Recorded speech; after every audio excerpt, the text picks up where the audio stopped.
To my fellow delegates of the New York Constitutional Convention, let me start by informing you there were two sides to the Constitution. You were either for or against, so Federalist or Anti-Federalist.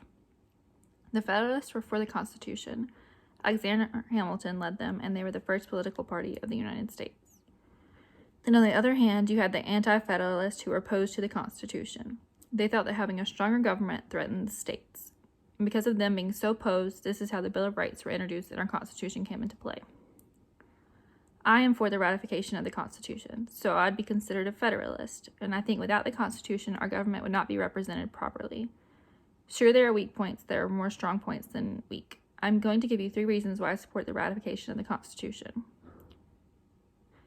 This point is technically in the Bill of Rights, so it isn't the strongest justification to the Constitution.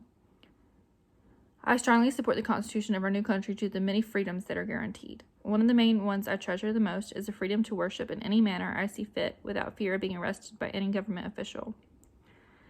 In the address and reasons of dissent to their constituents, it is stated that neither the legislative, executive, nor judicial powers of the United States should have the authority to alter, abrogate, or infringe any part of the Constitution of the several states which provide for the preservation of liberty in matters of religion.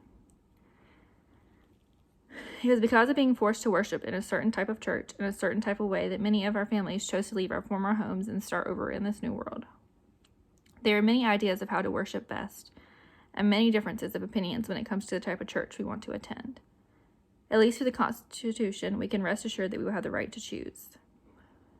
Another reason that I strongly support the Constitution is it has so many checks and balances contained within. In the original text of the Constitution, as written in 1787, it explains that separation of powers is outlined in Article 1, 2, and 3. Each branch has its duties and responsibilities and powers. There are 3 different branches, each of which keeps the other branches from becoming so powerful as to get above and beyond the other 2.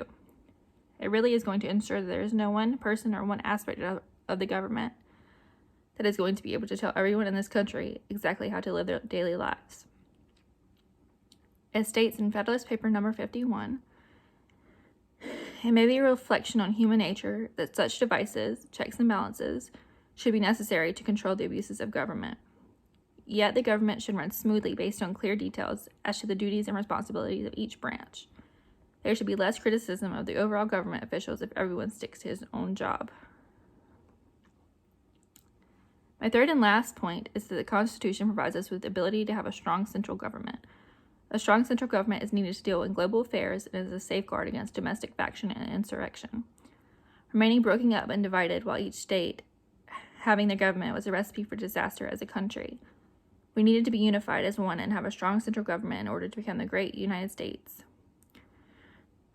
In Federalist number 10, James Madison argued that the instability, injustice, and confusion introduced into the public councils have in truth been the mortal diseases under which popular governments have everywhere perished, as they continue to be the favorite and fruitful topics from which the adversaries to liberty derive their most specious declamations.